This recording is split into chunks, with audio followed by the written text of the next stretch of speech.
안녕하세요. 챕터 14 진투 익스프레션 from 진투 프로틴을 촬영하게 된 준토 12기 조은입니다.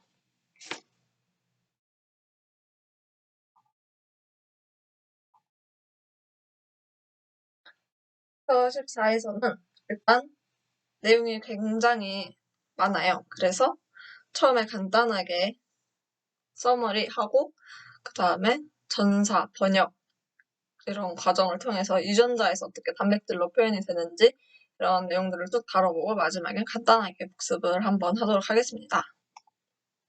일단 챕터 14에서 무엇을 배울까요?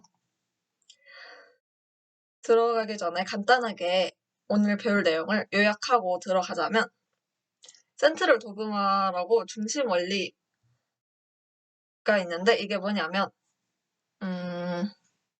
DNA가 있죠. DNA는 유전 정보를 저장하고 프로틴은 유전 정보의 표현이에요. 그래서 이번 챕터 이름이 유전자에서 단백질을 또 어떻게 표현하는지 이게 저희 이번 14챕터 대목이잖아요. 그래서 DNA에서 유전 정보를 저장하고 프로틴은 이 유전 정보의 표현인데 이 사이에 RNA가 DNA와 프로틴 사이를 잇는 매개체로 작용을 하고 있어요.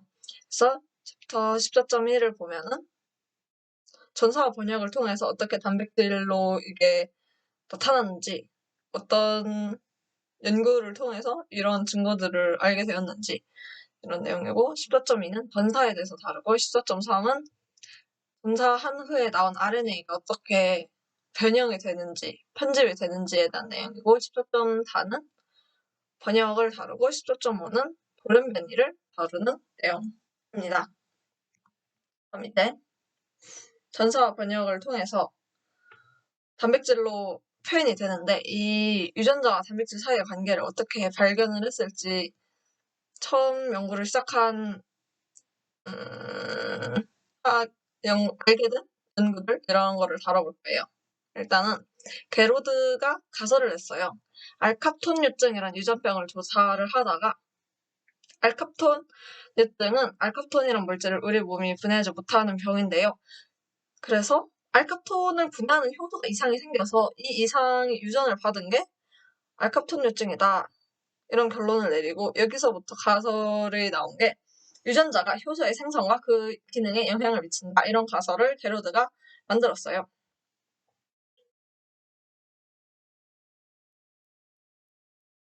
그래서 이전에 게로드가 말한 가설을 이제 과학적으로 실험을 계획을 한 사람이 비들과 테이텀인데요.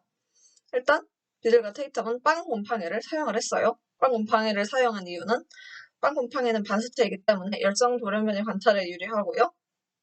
여기서 반스테라는 말은 뭐 다른 초파리나 이런 것처럼 유전자가 쌍으로 존재하는 게 아니라서 열성 유전자에만 돌연변이가 발생을 하더라도 관찰이 용이한 거죠. 그래서 빵 곰팡이에 엑스레이를 쬐어서 엑스레이 때문에 돌연변이가 생기잖아요. 그래서 대사 과정에 이상이 생긴 돌연변이를 여러 개를 일부러 만들어서 실험에 사용을 했습니다. 그래서 이거를 자세히 보자면 일단 이 돌연변이를 엑스레이를 쬐어서 만들었죠. 그리고 배지에 곰팡이를 배양을 하면은 하나의 콜로니는 하나의 유전자를 가지고 있는 집단이잖아요. 같은 곰팡이가 계속해서 번식을 한 거니까. 그래서 완전 배지에 곰팡이 균들을 놓고 엑스레이를 쬐어요. 그래서 이제 각각 엑스레이를 받고 살아남은 셀들은 콜로니를 형성을 하는 거고 이 콜로니는 같은 곰팡이 균들이 번식을 해서 만든 콜로니예요. 그래서 각 콜로니에 있는 셀들을 최소 배지, 여기 미니멀 배지라고 나와 있는데 최소 배지예요. 그래서 최소 배지에 위치시켜서 여기서 최소 배지, 원래는 최소 배지만 있어도 잘 자라야 하는 곰팡이인데 최소 배지에서 잘 못 자라는 곰팡이는 그러면 이 최소 배지를 이용해서 영양분을 만드는 그런 시스템에 돌연변이가 생긴 거구나 라는 걸 알 수 있죠. 그래서 최소 배지에서 잘 못 자라는 셀들을 콜로니를 다양한 바이알에 넣어봤어요. 이 바이알에는 각각 채소 배지를 통해서 만들어내야 하는 영양소, 단일 영양소들이 들어가 있는 배지인데, 그래서 어떤 영양소를 넣어줬을 땐 잘하고 어떤 영양소를 넣어줬을 땐 안 잘하더라. 이 대사 과정을 각 대사 과정 어디에서 돌연변이가 생겼는지 알아보기 위해서 이렇게 각 다른 배지에 넣은 거죠. 보면은 단일 유전자의 돌연변이로 인한 이상이 생기면 하나의 효소 생산에 문제가 생기는 거죠. 그래서 이걸 어떻게 아냐? 보면은 아르기닌 생합성 경로 모델이 아래에 나와 있죠. 만약에 진 A에 문제가 생기면 엔자임 A를 만들지 못하겠죠? 그러면 전구체에서 오르니틴을 합성할 수가 없어요. 그러면 전구체에만 있는 최소 배지에선 죽겠죠? 하지만 오르니틴이 들어가 있는 배지에 유전자 A에 문제가 생긴 곰팡이가 들어간다면 그 다음부터는 진 B, 진 C가 일을 하기 때문에 이제 오르니틴, 시트룰린, 아르기닌 이렇게 지나가는 영양소를 가지고 일을 할 수 있는 거죠. 오른쪽 아래에 보면은 야생종과 돌연변이가 생긴 1형, 2형, 3형을 가지고 한 실험이 나와 있어요. 일단 야생종은 당연히 채소배지 그리고 어떤 영양소가 더 추가로 있는지 다 잘 자라겠죠. 근데 1형 같은 경우를 보면은 채소배지에서는 못 자라지만 오르니틴이 있으면 자란다는 걸 알 수 있어요. 그러면 채소배지에서 오르니틴을 합성하는 진이 없구나 이걸 알 수 있고, 그러면 진 A에 문제가 생겨서 엔자임 A에 문제가 생겨서 한 효소에 작동이 안 한다는 걸 알 수 있죠. 또 2형 같은 경우도 채소 배지에선 자라지 못하고 오르니틴에서 자라지 못하고 시트룰린이 들어간 배지에서부터 자랄 수 있는 걸 보면은 시트룰린이 있으면 오르니틴에서 시트룰린으로 작용하는 게 불가능한 거죠. 시트룰린을 혼자 만들 수 없지만 시트룰린을 넣어주면 혼자 잘 자란다는 것을 알 수 있죠. 그래서 시트룰린이 있는 배지에서는 자랄 수 있는 거죠. 시트룰린에서 아르기닌을 만드는 유전자 C는 문제가 없는 거니까 이 형은 어디에 문제가 생겼는지 알 수가 있어요.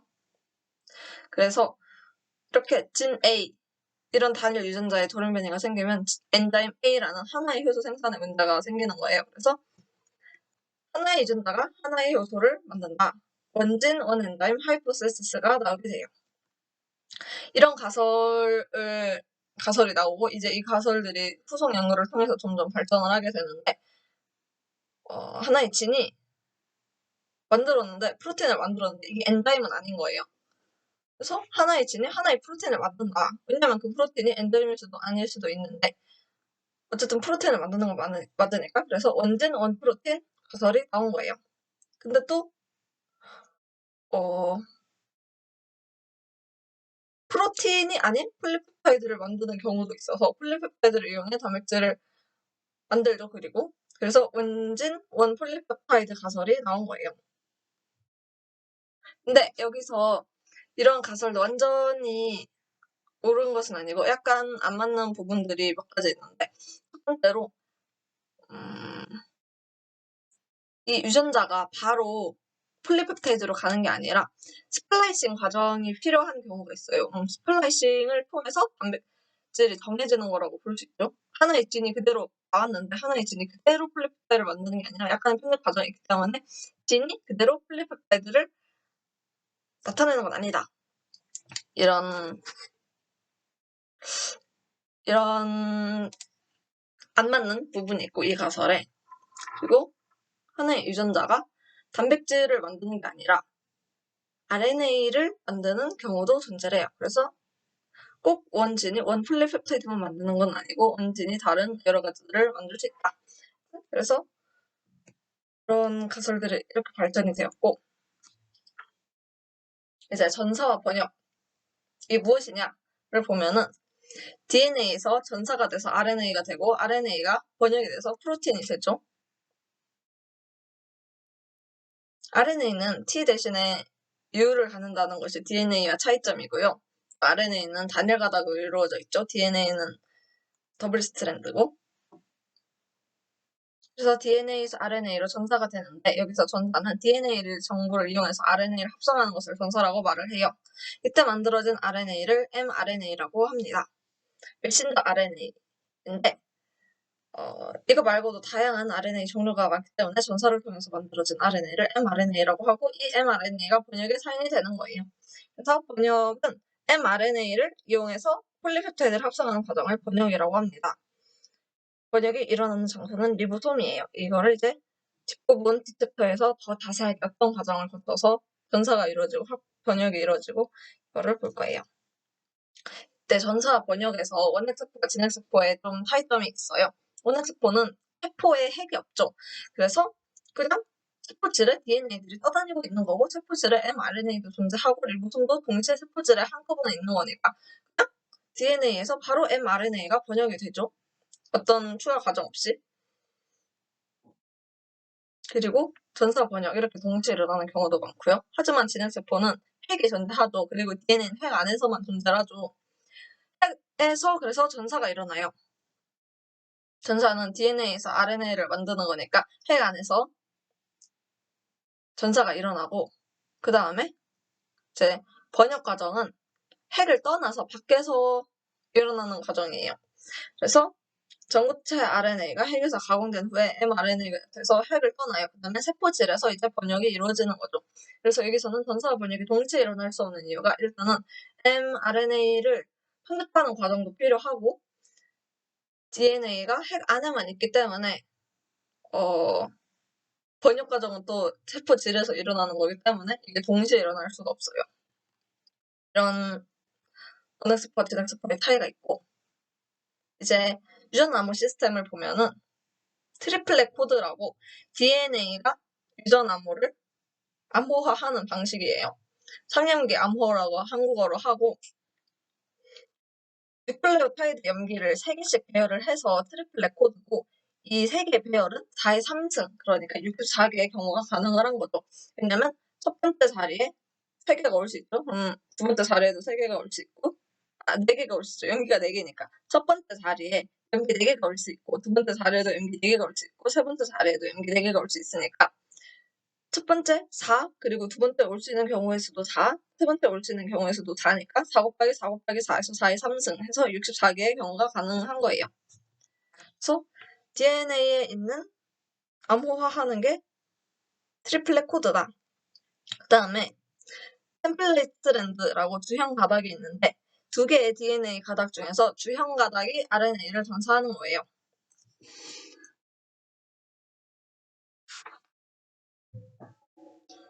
그래서 주형 가닥이 mRNA를 만들고, mRNA에 있는 암호 체계는 코돈이라고 해요. 코돈이라고 3개의 염기 서열이 하나의 아미노산을 암호화하는 이런 시스템으로 되어 있어요. 코돈에 대해서 보면은 하나의 코돈이 하나의 아미노산을 지정하죠. 보면은 AUG가 메사이오닌 이렇게 하나의 아미노산을 지정을 해요. 하지만 반대로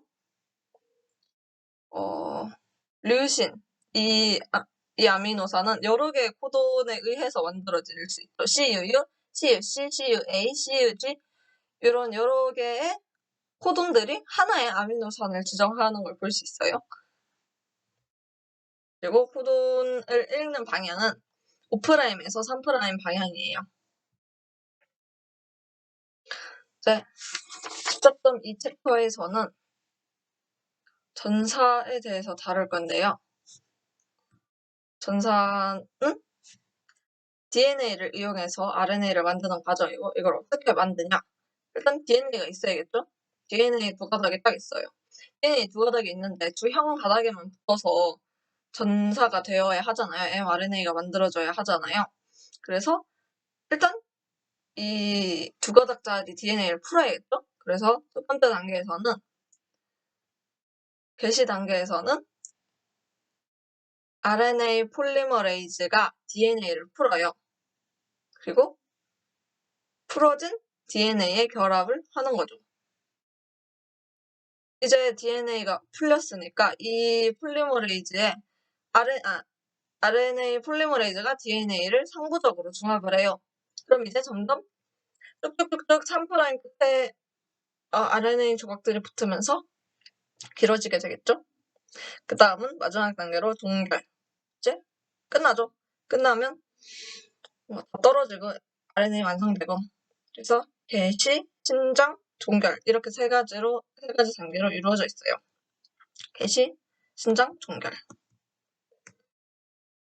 전사 이 단계를 자세히 보면은 RNA 폴리머레이즈가 DNA의 두 스트랜드 중에서 템플릿 DNA로부터 RNA를 합성을 하는 거예요. RNA 폴리머레이즈는 DNA 폴리머레이즈와 달리 프라임 없이도 합성 시작이 가능해요. RNA 폴리머레이즈의 이동 방향은 템플릿 DNA의 3'에서 5' 방향으로 합성이 됩니다.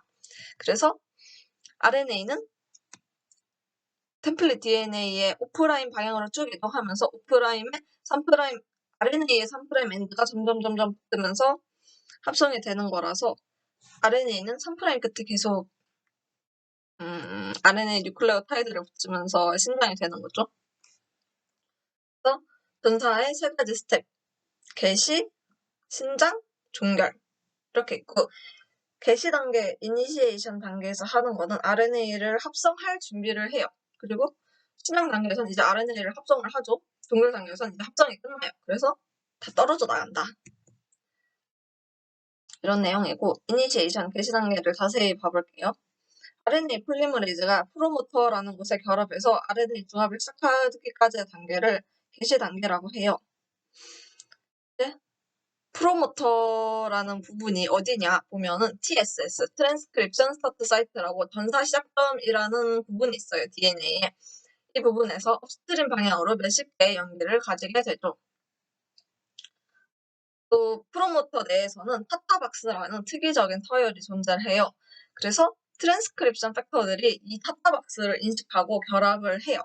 트랜스크립션 팩터는 그냥 이제 전사 시작하는 걸 도와주는 어떤 인자들인데, 그는 일반 생물에서는 자세하게 다루지 않을 거예요. 프로모터에 붙고, 이 부분이 타타박스죠. 여기서 이니시에이션에서 박테리아와 진핵세포의 차이가 있는데, 박테리아는 RNA 폴리머레이즈가 그냥 알아서 프로모터를 인식해서 붙어요. 하지만 진핵세포는 RNA 폴리머레이즈만 있다고 혼자 프로모터에 붙을 수가 없어요. 일단 전사 인자들이 먼저 프로모터의 타타박스를 인식하고 결합을 해야 되고, 이 전사 인자들이 다 모인 후에서야 RNA 폴리머레이즈가 결합이 가능을 해요. 이렇게 전사 인자들과 RNA 폴리머레이즈가 다 같이 결합을 한 거를 전사개시 복합체라고 하고, 이제 시작을 할 수 있는 거죠. 이제 개시를 할 수 있는 거죠. 그래서 DNA를 풀고 RNA 합성을 시작합니다. 다음 단계, 개시 다음 단계가 신장 단계입니다. 일롱게이션이고, 일롱게이션에서는 DNA를 풀어요. 별로 중요하지 않지만 한 번에 10에서 12개씩 이렇게 풀어요. 그리고 이 부분에, 풀려진 부분에서 항구적으로 RNA가 합성되는 과정이 일어나요. RNA 폴리머레이즈는 신장 중인 RNA에 3' 말단에 뉴클레오타이드를 붙여서 쭉쭉쭉 길어지게 됩니다. 3' 말단에 지금 RNA 뉴클레오타이드가 붙고 있는 게 보이죠? 터미네이션, 종결입니다. 여기서도 박테리아와 진핵세포가 다른데, 박테리아에서는 폴리머레이즈가 터미네이터에 도달하면은 DNA로부터 분리가 돼서 전사가 종결이 되어요. 생성된 mRNA는 바로 번역이 가능하죠. 진핵세포는 좀 더 복잡합니다. 폴리머레이즈가 폴리아데닐레이션 시그널 시퀀스라는 부분을 전사한 후에 10에서 35 뉴클레오타이드를 더 간 후에 분리가 돼요. 그래서 폴리아데닐레이션 시그널 시퀀스는 아데닐산 중합 반응 신호라는 어떤 신호 시퀀스죠. 이 부분을 인식을 한 후에 폴리머레이즈가 분리가 됩니다. 여기서 트랜스크립트도 분리가 된다고 하는데, 트랜스크립트는 전자태, 여기서 이 과정을 통해서 만들어지고 있는 RNA를 전사체라고 합니다. 왜 여기서 RNA라고 안 부르고 전사체를 하느냐? RNA는 맞지만 아직 완전한 RNA가 아니에요. 여기서 바로 번역을 할 수 있는 형태의 mRNA가 아니기 때문에 mRNA가 되기 전에 전사가 된 RNA다. 그냥 전사체다 이렇게 부르는 거예요. 이제 전사된 RNA가 바로 번역이 될 수 있는 형태가 아니라고 했잖아요. 이 mRNA로 만들어지기 위해서는 여러 가지 과정들이 좀 필요해요.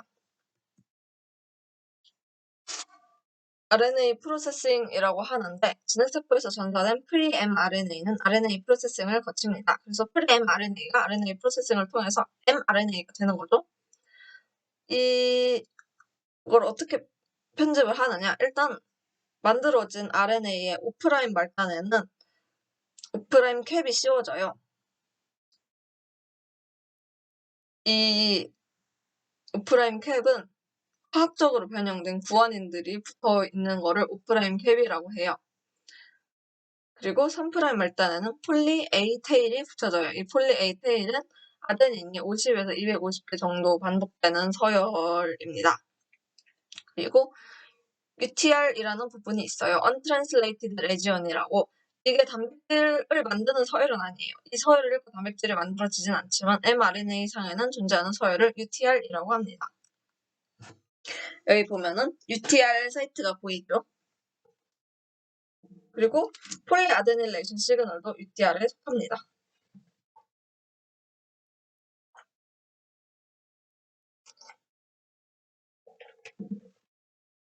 프로세싱 과정에서 캡과 테일을 붙이는데 이 캡과 테일을 왜 붙이냐 하면은 첫 번째 이유로 mRNA가 사이토졸로 이동하는 것을 도와주는 역할을 해요. 성숙한 mRNA가 핵 밖으로 빠져나가기 위해서 한 역할을 하고요. 다음으로는 mRNA가 과수분해 효소에 의해 분해되지 않도록 보호해줍니다. 세 번째로는 mRNA가 세포질에 도달하면은 이 부분이 리보솜이 mRNA의 O' 말단에 부착하는 것을 도와줘요. 번역을 위해서 리보솜에 결합하는 것을 캡과 테일이 도와주는 거죠. 이제 또 어떤 편집이 일어나느냐 하면 RNA 스플라이싱이라는 과정이 있어요. 진핵세포에서 mRNA의 일부는 아미노산을 코딩하지 않아요. 그래서 아미노산을 암호화하는 부분을 엑손, 그리고 아닌 부분을 인트론이라고 해요. 여기가 인트론이죠. 그리고 엑손을 보면은 이렇게 쭉 엑손 부분만 코딩 세그먼트로 들어가는 게 보이죠. DNA 전체에 번갈아 가면서 엑손 인트론들이 나오는데 저희가 mRNA에서 필요한 거는 아미노산을 코딩하는 정보만 있으면 되니까 인트론은 다 잘라서 버려요. 그리고 엑손만 이어붙입니다. 이 과정을 스플라이싱이라고 해요. 그래서 아래쪽에 있는 만들어진 mRNA를 보면 엑손들만 이어붙여져 있는 게 보이죠. RNA 스플라이싱 과정에서 작용하는 작용하는 게 스플라이세오점이고 스플라이세오점은 단백질과 RNA의 복합체예요. 이 복합체가 하는 역할은 인트론을 잘라버리고 엑손끼리만 이어붙이는 역할을 합니다. 그리고 RNA가 아까 본 것처럼 mRNA만 있는 게 아니라 다양한 역할을 해요. 엔자임 액티비티를 가진 RNA도 많이 있는데 그 예시로 스플라이세오점이나 리보솜이 있어요. 리보솜은 단백질을 만드는 그런 기관이죠. 근데 여기에도 rRNA라는 RNA가 들어가서 효소로 기능을 합니다. 어떻게 RNA가 효소로 기능할 수 있는지 RNA의 특성에서 볼 수 있는데요. 일단 RNA는 단일 가닥이죠. 그래서 RNA 분자의 한 부분이 같은 분자의 상부적인 다른 부분과 염기쌍을 이루어요. 그래서 그러니까 염기쌍을 서로 이루면서 어떻게 꼬여요. 서로 작용을 하면서. 그러면 3차원 구조가 되죠. 3차원 구조가 되면은 이제 효소 단백질도 이렇게 3차원 세상에서 꼬여서 단백질 역할을 하잖아요. 그래서 이런 특이한 구조를 통해서 어떤 촉매 역할을 수행할 수 있죠. 또 RNA에 있는 염기들이 촉매 작용을 수행할 수가 있어요. 그리고 세 번째로는 다른 핵산 분자와 수소 결합을 할 수 있습니다. 그래서 촉매 활동을 할 때 어떤 특이성을 보일 수 있는 거죠. 어떤 RNA 간에 상부적으로 염기 결합을 할 수 있잖아요. 그래서 리보자임이 스플라이싱을 촉매하는 장소에 정확하게 위치하게 한다든지 이런 식으로 염기의 수소 결합을 통해서 특이적인 효소 작용을 할 수가 있습니다. 4.4챕터는 번역을 다룰 거예요. 번역이 무엇이냐? RNA가 이제 폴리펩타이드로 만들어지는 그 과정을 번역이라고 하죠. RNA가 프로틴으로 만들어지려면 RNA 코돈이 어떻게 번역이 되느냐 이걸 봐야겠죠. 각 코돈은 리보솜에서 리딩 프레임을 따라서 각각의 아미노산으로 번역이 됩니다. 5'에서 3' 방향으로 읽는다고 얘기를 했었죠. 리딩 프레임은 어디서부터 시작하여 3개씩 끊을 것인가를 얘기하는 것을 리딩 프레임이라고 합니다. 그래서 이렇게 UGG 하나의 코돈 이렇게 이 이후로 3개씩 쭉쭉쭉쭉 이어서 가는 거죠. 그래서 코돈 하나가 아미노산 하나를 더하는데 이때 UGG, UUU, GGC 이렇게 끊어서 나와 있죠. 근데 만약에 리딩 프레임이 하나씩 밀린다면 GGU, UUG 이런 식으로 어디서부터 시작하여 3개씩 끊을 것인가 라는 전체적인 리딩 프레임 자체가 바뀌게 되죠. 번역은 세포질로 나온 mRNA는 리보솜에 의해서 번역이 됩니다. 리보솜은 mRNA 정보대로 폴리펩타이드를 합성하는 역할을 해요. 이제 번역 과정을 보자면은 뒤쪽에서 쭉 나오는데 일단은 뒤쪽에서 자세히 다룰 거고 간단하게 설명을 하자면 RNA가 일단 있죠. 그리고 이 RNA 포돈 서열에 맞는 아미노산을 운반을 해오는 거예요. 그러면 아미노산들이 운반이 된 게 이제 붙겠죠. 그래서 다른 아미노산들과 부착이 되고 이제 리보솜이 쭉쭉쭉 이동하면서 새로운 아미노산이 쭉쭉쭉 들어오고 계속 기존 아미노산과 붙어서 계속 아미노산이 길어지는 그런 과정을 따르게 됩니다. 그리고 번역을 배우기 전에 알아둬야 하는 tRNA라는 게 있는데요. tRNA는 Transfer RNA의 줄임말이고 코돈에 맞는 아미노산을 가져와서 폴리펩타이드에 추가하는 역할을 해요. tRNA 종류에 따라 각각 다른 아미노산 및 안티코돈을 가져요. 안티코돈은 코돈 서열에 맞게 붙고 그리고 이 안티코돈 서열에 따라서 들고 다니는 아미노산이 다르겠죠. 그래서 번역을 할 때 이 코돈 정보를 보고 맞게 아미노산을 가져올 수 있는 거고요. tRNA가. tRNA는 단일 가닥 RNA이지만 이렇게 서로 염기끼리 어떻게 작용을 하면서 입체적인 구조를 가지게 되어요. 그래서 A 형태는 2차원적으로 보여주는 거고 B 그림을 보면은 실제로 꼬인 거는 저런 식으로 꼬여 있다. 그리고 C를 보면은 그냥 책에서는 단순화해서 안티코돈이 있고 아미노산을 들고 다니는 이런 이렇게 그림을 간단하게 그렸죠. 그 다음에 리보솜을 알아볼 건데요. 리보솜은 번역이 일어나는 소기관입니다. 리보솜은 라지 유닛과 서브 유닛이 따로 존재해서 번역 시에 mRNA에 결합을 해요. 그리고 rRNA라는 리보소말 RNA와 단백질의 복합체가 합쳐져서 리보솜이 됩니다.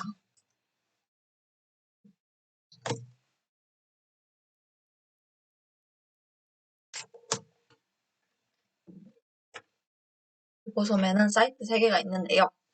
A 사이트, P 사이트, E 사이트 이렇게 있고 이거는 리보솜에서 각각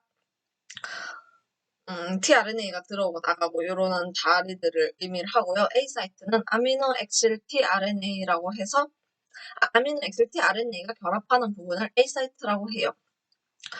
아미노 액실 tRNA가 뭐냐 하면은 그냥 아미노산을 들고 다니는 tRNA예요. 그리고 P 사이트는 펩티딜 tRNA가 결합하는 부분을 P 사이트라고 해요. 펩티딜 tRNA는 펩타이드 체인이 결합한 tRNA를 말합니다. 이제 이 부분에서는 펩타이드 체인이 들고 온 아미노산에 붙는 그런 자리죠. 이 사이트는 엑시트에서 나온 E고요. 빈 tRNA가 방출되는 곳을 E 사이트라고 합니다. A 사이트, P 사이트, E 사이트 각각 보이죠? 여기서 이제 번역의 게시 단계에서는 스몰 서브 유닛이 게시 tRNA 및 mRNA와 결합을 해요. 그리고 이 부분이 쭉 mRNA를 따라서 이동을 해요. 이동을 하다가 이니시에이션 코돈에 도달하면은 이제 번역계시 복합체가 만들어지는데, 이니시에이션 코돈은 AUG라는 부분이고요. AUG에 도달할 때까지 쭉 이동을 하는 거죠. 그러다가 AUG에 도달하면은 라지 서브 유닛이 결합을 해요. 이 전체가 다 붙으면, 번역에 필요한 모든 부위들이 다 붙으면 번역계시 복합체가 완성된 거죠. 그리고 이니시에이션 팩터라는 배신자 단백질들이 이 과정에 매개합니다. 일롱게이션, 이거는 신장 단계입니다. 본격적으로 신장, 폴리펩타이드가 쭉 길게 합성이 되겠죠? 이 합성 과정은 mRNA를 5'에서 3' 방향으로 읽어가면서 합성이 일어납니다. 그리고 일롱게이션 팩터라는 단백질이 매개하죠. 일단 첫 번째 단계로 A 사이트에 tRNA가 들어와서 A 사이트의 mRNA 코돈과 tRNA 안티코돈이 염기쌍을 형성을 합니다. 이 과정에서 GTP가 하나 필요하고요. 그리고 두 번째 단계에서는 펩티딜 tRNA의 폴리펩타이드와 아미노실 tRNA 아미노산이 펩타이드 본딩으로 결합합니다. 간단하게 그냥 A 사이트에 들어온 아미노산을 달랑달랑 들고 다니던 tRNA가 이제 펩타이드 결합을 통해서 쭉 폴리펩타이드 서열을 만드는 거예요. 보면은 화살표로 보이죠? 펩타이드 본딩이 일어나고 있는 게. 사진을 확대를 했는데, 마지막 세 번째 단계는 리보솜이 움직여서 A 사이트에 있던 tRNA가 B 사이트로 가고 B 사이트에 있던 빈 tRNA는 E 사이트로 이동해 배출이 됩니다. 한 칸 움직인 거에서. 그래서 A에 있던 게 P로 가고 P에 있던 게 E로 가요. 그러면 이제 아까 아미노산을 폴리펩타이드에 붙여줘 버렸으니까 이 tRNA는 아미노산이 없는 빈 tRNA겠죠. 이게 엑시트 자리에 이동을 하면서 방출이 됩니다. 이 과정에서도 GTP가 하나가 필요해요. 이제 종결 단계인데요. 종결 단계에서 릴리즈 팩터는 폴리펩타이드 C 말단의 물 분자를 통과해 가수분해시켜 방출이 되고, 번역 복합체도 이제 같이 분리가 되게 됩니다. 이 과정에서는 이 GTP가 필요해요. A 사이트에 이 분리될 때 A 사이트에 스탑 코돈이 도달하면은 tRNA가 들어오는 게 아니에요. 스탑 코돈에 일치하는 tRNA는 존재하지 않고 대신에 방출인다라는 단백질이 들어오게 되어요. 단백질이 들어오면은 릴리즈 팩터를 인식해서 릴리즈 팩터가 폴리펩타이드를 분해를 하고, 폴리펩타이드를 분해하는 건 아니고 폴리펩타이드 C 말단에 물 분자를 통과해서 떨어뜨리는 거죠. 방출시키는 거죠. 이러면서 이제 번역 복합체도 같이 분리가 됩니다. 릴리즈 팩터가 여기 붙은 게 보이죠? 스텝 코돈에. 버블 하이포테시스라는 가설이 있어요. 이제 아까 64개의 아미노산을 만들 수 있다고 했잖아요. 총 코돈이. 근데 코돈이 스탑 코돈 3개를 빼면은 61개의 암호를 만들 수 있는 거죠. 근데 tRNA가 코돈과 같은 개수로 1대1로 존재를 한다면 61개의 tRNA가 존재해야 하는데, 실제로는 61개가 존재하지 않고 45개 정도만 존재를 해요. 그럼 나머지 코돈은 어디 가느냐? 이러면 이를 설명하는 가설이 워블 하이포테시스예요. 워블은 염기쌍 형성 규칙의 느슨함을 이야기하는 거를 워블이라고 얘기를 하고요. 이제 염기 형성 규칙이 느슨하다는 말은 tRNA가 하나 이상의 코돈과 결합을 할 수 있는 거죠. 여기 보면은 코돈의 세 번째 염기는 결합이 엄격하지가 않고 유동적으로 일어날 수가 있어요. 그래서 한 안티코돈의 tRNA가 여러 코돈을 커버 가능해요. 그걸 보면은 mRNA 코돈이 CUC죠.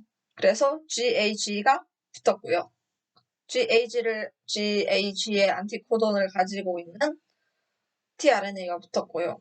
근데 두 번째 케이스를 보면은 mRNA 서열이 바뀌었어요. 첫 번째 거랑 다르게 CUU가 됐는데도 똑같은 류신을 들고 다니는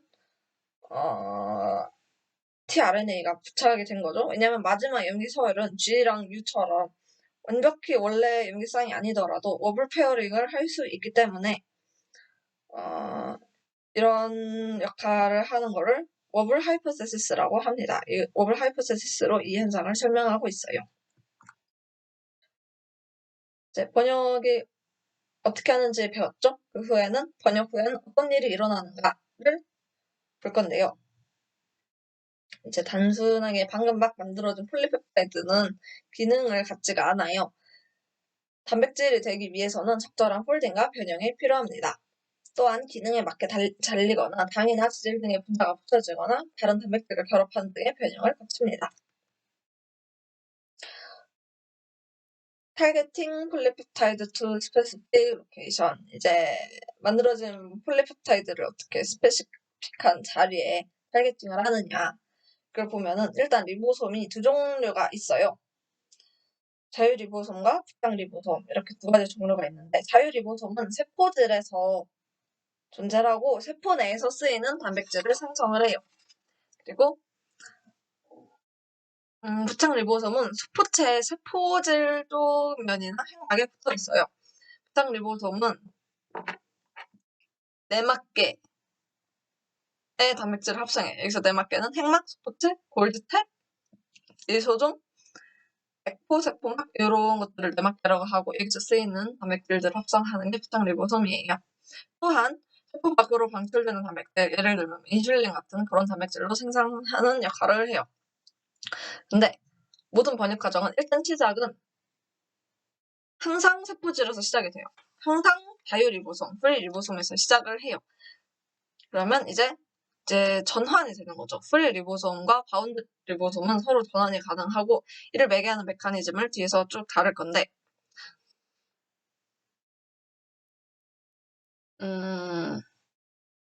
네, 그러면 바운드 리보솜에서 합성된 단백질은 폴리펩타이드 안에 시그널 시퀀스라는 아미노산 서열을 가지고 있어요. 이 신호 서열이 있는 아미노산이 바운드 리보솜으로 갈 수 있는 어떤 시스템을 가지고 있는 거죠. 단백질을 어떻게 스포츠로 이동시키냐, 어떤 신호 메커니즘이 여기에 작용하나 보면은 SRP라는 게 있어요. SRP는 신호 인식 입자이고 시그널 리코그니션 파티클의 줄임말이에요. 이런 입자 이름, 뭐의 줄임말인지 알면 훨씬 도움이 되겠죠. 시그널 리코그니션 파티클, 말 그대로 신호를 인식하는 입자. 이 SRP가 사이토돌에서 번역 중인 폴리펩타이드의 시그널 시퀀스를 인식하고 결합을 해요. 폴리펩타이드 합성이 일어나면 저 아래쪽에 시그널 펩타이드가 보이죠? 그래서 이 시그널 펩타이드를 SRP 인식 입자가 인식을 할 수 있어요.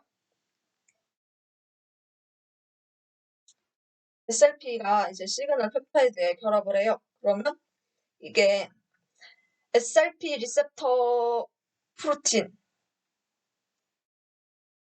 이 부분에 구멍을 통과해서 ER 안쪽으로 신장이 될 수 있게 해주는 거예요. SRP가 리셉터 프로틴에 이렇게 붙었죠. 그 다음에 이렇게 붙은 후에 SRP는 방출이 돼요. 그 다음에 쭉 이어서 폴리펩타이드 합성을 계속 시작하는 거예요. ER 안쪽으로 계속 펩타이드가 길어지고 있는 게 보이죠? 이제 초록색으로 보이는 시그널 시퀀스는 시그널 펩타이드는 떨어져 나가요. 잘렸어요. 엔자임에 의해서. 잘리고 계속 쭉 단백질은 합성이 되고 있고 이제 마지막 단계에서는 펩타이드는 완성이 됐어요. ER 안쪽으로 들어가서 완성이 되었고 얘는 ER 안쪽에서 알아서 변형이 되겠죠? 폴리리보솜이라는 구조가 있는데 폴리리보솜은 한 mRNA에 여러 개의 리보솜이 결합해서 번역하는 구조를 말합니다. 이 사진에 보면은 폴리리보솜 구조가 나와 있어요. mRNA는 한 개밖에 없죠. 아래 사진에도 mRNA는 한 가닥밖에 없는데 여기 리보솜이 여러 개 붙어 있어요. 여러 개가 동시에 번역을 하고 있는 중인 거예요. 이 mRNA에 붙어서. 이거는 번역. 그리고 여기선 전사. 전사는 한 유전자를 동시에 전사하는 일도 가능해요. 이거는 박테리아, 진핵세포 모두 전사가 가능하죠. 한 유전자에 동시에 붙어서. 그 중에서도 박테리아는 핵막이 없어서 전사와 번역이 동시에 일어날 수 있어요. 하지만 진핵세포는 전사와 번역이 동시에 일어날 수 없다는 걸 저희가 시작 부분에서 얘기를 했었죠. 핵막이 있기 때문에 mRNA가 편집되고 빠져나가는 과정 때문에 이게 같은 공간에 있을 수가 없어요. 박테리아는 여기 보면은 DNA 가닥에서 RNA가 합성되는 게 보이죠? RNA가 합성돼서 쭉 나오고 있었는데 여기에 또 리보솜이 막 붙어 있어요. 그래서 리보솜에서 또 펩타이드가 막 합성되고 있는 게 보이죠? 왼쪽 사진을 보면은 또 보면은 여기서 이 그림에서는 Direction of Transcription이 오른쪽이다 이렇게 보여지고 있는데 이거는 저희가 이 방향을 주어주지 않아도 유출할 수가 있어요. 왼쪽 가닥은 만들어진 RNA가 훨씬 짧죠. 오른쪽 부분에서는 만들어진 mRNA 서열이 되게 길죠. 오른쪽이 먼저 합성이 더 빨리 시작되었다는 것을 알 수가 있어요. 그래서 어느 방향으로 전사가 일어나고 있는지를 사진만 보고도 알 수 있습니다. 이제 돌아온 변이에 대한 내용이에요. 뉴클레오타이드가 변이가 어떻게 돌연변이를 일으키고 돌연변이가 어떻게 단백질의 구조와 기능에 영향을 주는가를 다루는 챕터입니다. 뮤테이션은 유전물질의 변형을 뜻합니다.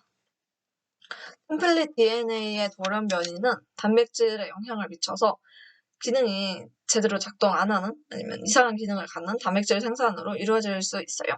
단백질의 기능은 잎의 구조에 기능한데 아미노산 한 개만 변해도 단백질의 구조가 변화를 할 수가 있어요. 변화하면은 제대로 기능을 못하겠죠?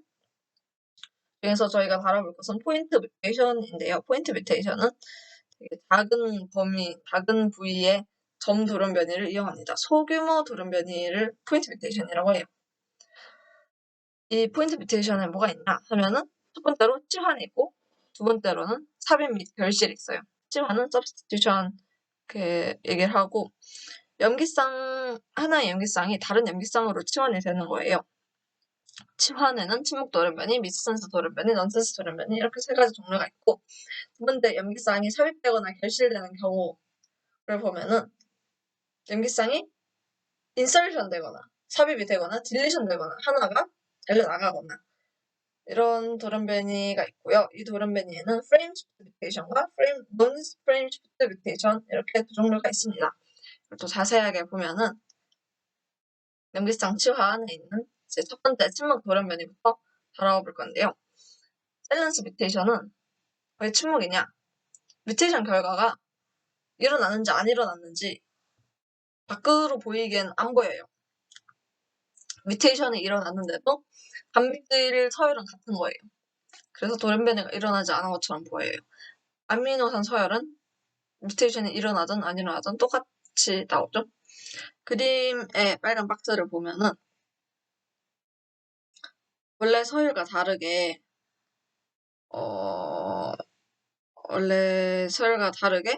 밑에 mRNA를 보면은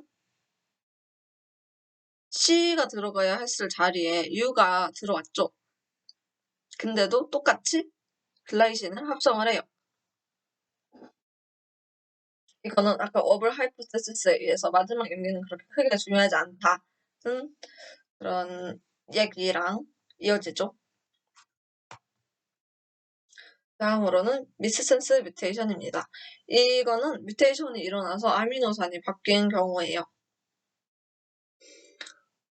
밑에 빨간 박스에 mRNA를 보면은 원래 G가 들어가야 했었을 자리에 A가 들어간 거예요. 원래 서열에는 G가 있죠. 근데 아래 뮤테이션이 일어난 거는 A가 들어가 있죠. 그래서 합성하는 아미노산이 달라졌어요. 이런 경우의 예시로는 안 모양 적혈구 돌연변이가 있는데요. 아미노산 서열이 딱 하나만 바뀌어서 근데 이게 또 염기서열이 딱 하나 바뀌었는데 이 염기서열 딱 하나 바뀐 것 때문에 아미노산 서열이 바뀌었어요. 이 아미노산 때문에 이제 적혈구 모양이 난 모양으로 변하는 돌연변이가 생기는 거죠. 넌센스 뮤테이션은 뮤테이션의 결과로 아미노산을 암호하던 코돈이 스탑 코돈으로 바뀌는 거예요. 그래서 원래는 쭉 이어져야 돼요. 보면은 이 빨간 박스 이후에 원래 와일드 타입에서는 쭉 뒤에 단백질이 이어지죠. 근데 빨간 박스에서 스탑 코돈이 나와서 뒤에 있던 서열들이 하나도 없어졌어요. 이런 경우를 넌센스 뮤테이션이라고 합니다. 삽입과 결실 내용에 대해서 보면은 두 가지 종류가 있어요. 이 프레임 자체가 바뀌어버리는 돌연변이하고 프레임은 그대로다 이런 돌연변이가 있는데 프레임 시프트 뮤테이션을 보면은 염기가 하나만 삽입이 되어도 원래 있었던 리딩 프레임이 한 염기씩 밀리죠 뒤로. 그래서 프레임 자체가 바뀌어버린 거예요. 읽는 프레임이. 또 염기가 하나만 잘리더라도 리딩 프레임이 한 염기씩 달라져서 전체적으로 읽는 순서가 바뀌어버리게 되죠. 그러면은 쭉 뒤에 오는 단백질들이 다 다르게 읽히겠죠? 왜냐하면 와일드 타입에서 AAU 이렇게 읽어야 하는 게 하나가 삽입이 되면은 이 하나 삽입된 걸로 인해서 쭉쭉쭉쭉 하나씩 밀려서 다 다른 다른 아미노산을 만들 수 있어요. 근데 만약에 염기가 하나만 통과되면은 프레임이 다 밀릴 텐데 염기 3개가 통째로 딜리션이 된다면은 아미노산 하나가 통째로 없어지겠죠? 대신에 그 뒤에 프레임 자체는 변하지 않고 그러니까 하나 아미노산이 통째로 사라져버리고 그 뒤에 오는 아미노산들은 원래 순서대로 맞게 쭉쭉쭉 이어져서 합성이 됩니다. 유타젠이라는 물질은 돌연변이를 유발하는 물질을 유타젠이라고 부르는데요. 뮤타젠이 될 수 있는 예시는 엑스레이, UV, 벤젠 등의 어떤 물질들이 있고요. 뮤타젠은 많은 뮤타젠들이 발암 물질이에요. 돌연변이가 유발이 되잖아요. 그러면 암이 유발될 수 있는 거죠. 마찬가지로 발암 물질들도 돌연변이를 유발하는 물질인 경우들이 많아요. 이제 챕터 14를 다 다뤄보고 내용이 어마어마하게 많죠. 전사하는 단계도 엄청 많고 번역하는 내용도 엄청 많고 이제 복습을 간단하게 해보자면은 일단은 유전자가 전사되고 DNA가 RNA로 전사되고 이 RNA는 프로틴으로 번역이 된다. 그래서 전사 과정 14.2에서 전사 과정을 배웠고 14.3에서는 RNA 프로세싱과 RNA 스플라이싱을 배웠고 14.4에서는 번역 과정을 배웠죠. RNA가 어떻게 폴리펩타이드를 합성하느냐. 그리고 14.5에는 돌연변이에 대해서 얘기를 했습니다. 그럼 이제 빈칸 채우기를 할 건데요. 퀴즈를 보면서 이거를 다 대답할 수 있어야 돼요. 트랜스크립션. 진핵세포에서 트랜스크립션이 발생하는 장소는 어디일까요? 진핵세포에서 전사가 어디서 일어나죠? 핵에서 일어나죠. 진핵세포는 DNA가 핵 안에만 있으니까. 그 다음에 진핵세포에서 번역은 어디서 일어날까요? 이거를 다 대답할 수 있어야 돼요. 진핵세포에서 번역 어디서 일어나죠? 포질에서 일어나죠. 사이토플라즘에서 번역이 일어납니다. 이 과정을 수행하는 효소, 전사 과정에서 필요한 효소들이 무엇이죠? RNA 폴리머레이즈가 필요하죠. 번역에서는 어떤 요소가 필요할까요? 리보솜이 필요해요. 전사 과정 동안 읽혀지는 주요 가닥은 무엇일까요? 전사하는 DNA를 RNA로 전사하는 과정에 대해서 얘기하는 거죠. DNA. 이 DNA를 읽어서 RNA를 만드는 거고, 이제 번역에서는 RNA죠. RNA를 주요 가닥으로 사용을 해서 RNA를 읽는 거예요. 전사의 시작 신호. 프로모터죠. 번역의 시작 신호.